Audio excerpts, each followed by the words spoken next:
When there is a brain drain in the UK, and when huge numbers of students are leaving the country, particularly doctors and nurses for other countries like Australia, which are more welcoming, it seems absurd that the present government is seriously thinking of scrapping the graduate visa route. And apparently, Gillian Keegan, she's the education secretary, who can barely string a sentence together, is supportive of the visa route. But there is a robust debate going on in cabinet, and it's apparently going to come down when a report is delivered on Tuesday to a decision by the Prime Minister. This is utter madness. Utter madness. So, because the government has got a bee in its bonnet about immigration, and because it's ramped up this idea that immigration is destroying our British identity, and because it can't stop the small boats, no matter the deterrent effect of Rwanda, or the supposed deterrent effect of Rwanda. So it's going to the next area, which is education. Now, this is not the first time the present government has targeted education. It did so under Theresa May when she was Home Secretary, and it did so with devastating effect.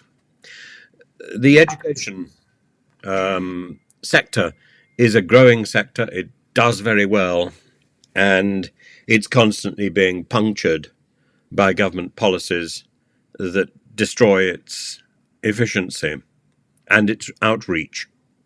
So, with the threat to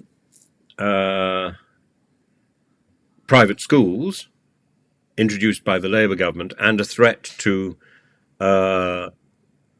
tertiary education introduced now by the present government, education is going to struggle seriously to move forward, because education works on quite a long-term schedule, and it's very difficult to claw back the numbers when it's taken a serious hit in any one year.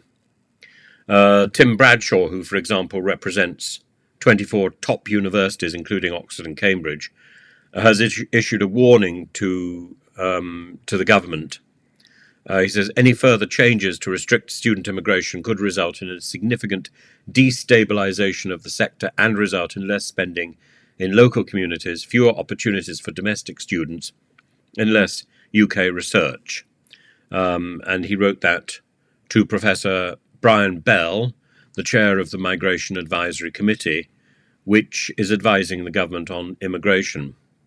And an announcement, as I say, is due on Tuesday, and the Russell Group leader, Tim Bradshaw, has argued that the sector is already struggling to cope because of the sharp drop in applications from overseas students this year, and it would be further hit by restrictions. And at the same time, the higher education sector is lobbying the government to try and retain the educational visa routes, arguing that previous measures to curb migration have already had an appalling effect, an appalling impact on the university sector, which relies on additional international fees for a fifth of its total income. Net migration in the UK hit a record 606,000 for the first time last year, and that has triggered a backlash.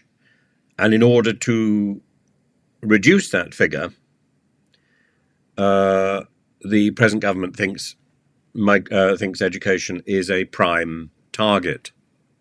It's wrong. Actually, we need to fill the vacancies left by those domestic graduates who are going abroad, and that's our first priority. and raising the threshold for skilled workers from 26,200 to 38,700 has already put a huge strain on domestic businesses that might be trying to fill places left vacant by getting foreign workers. Robert Jenrick has issued a report with the Conservative Centre for Policy Studies think tank, and he's specifically called on the graduate visa route to be abolished. He's wrong, but he's directed by some sort of ideology rather than by common sense or addressing the evidence. And while we continue to market our universities abroad and to market English as a foreign language, it seems absurd to then restrict the opportunities available to people to come and study in the UK. If people can't study in the UK, and if people are still taking advantage of English as a foreign language, they will go to Canada, they will go to Australia, they will go to America, they will go to Ireland, and they will go to anywhere that teaches in English. That would include the Netherlands, for example. And as somebody who is involved in education, I can say that anecdotally, that is the move that I've seen. That people are no longer banking on going to British universities when they can go to America, they can go to Canada, they can get visas more easily to these countries than they can to Britain. And we are losing that opportunity. And equally, a lot of students that I have spoken to, if they don't think that they can get into one of the top British universities, they're certainly not going to try for the second tier or the third tier of our university systems. They're going to go, or what is perceived as the second or third tier, they're going to go for another country. And as I say, we will be the poorer. Brexit and these aggressive migration policies will finish us off.